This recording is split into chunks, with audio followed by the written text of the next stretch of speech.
Hello everybody, this is Gaganpreet Kaur Rai, and today in this video we all will learn about resources. So let's start. Friends, we will start from resources. Like what are resources? In the given video you all can see in the given picture there's water, clothes, electricity, mama means mom, and human. So these all are resources. So now I will tell you about the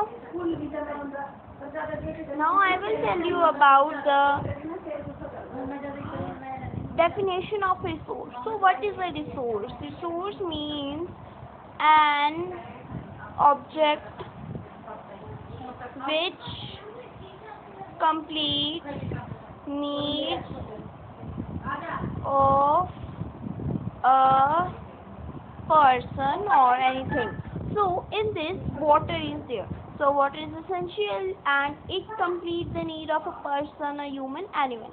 So here's clothes, it's also necessary. Electricity seems also necessary. Mom is also necessary and humans are also necessary. That's why humans are necessary, because human had made many man-made things, so they are also important.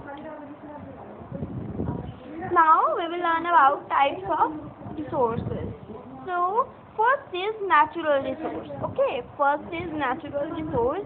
So what are natural resource? The natural resource means the resources which we have taken from nature, like cow milk, trees, land, solar energy, sun, trees, water, oxygen, water, etc. Now we will learn about potential resources. So what are potential resources, guys? Potential resources are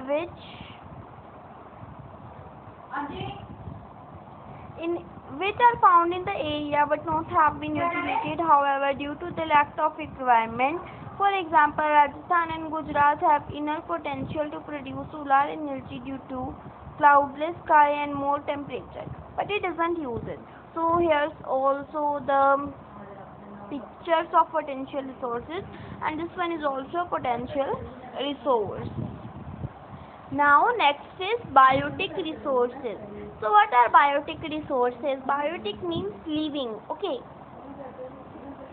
biotic means living. So all the living things are biotic resources, and in biotic environment,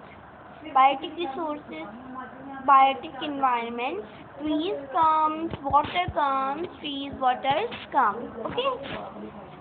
Now next is abiotic resources. So these are non-living components of the ecosystem. So biotic, what are biotic resources? I have told you about biotic means living, है ना? Biotic means living, but abiotic means non-living. Okay, that are non-living resources. Wind is a abiotic factor, sunlight is a abiotic factor, soil is a abiotic factor, temperature, atmosphere, and water. So friends, learn safely from home. Learn from home with me. Thanks for watching my video. Bye bye. Thank you.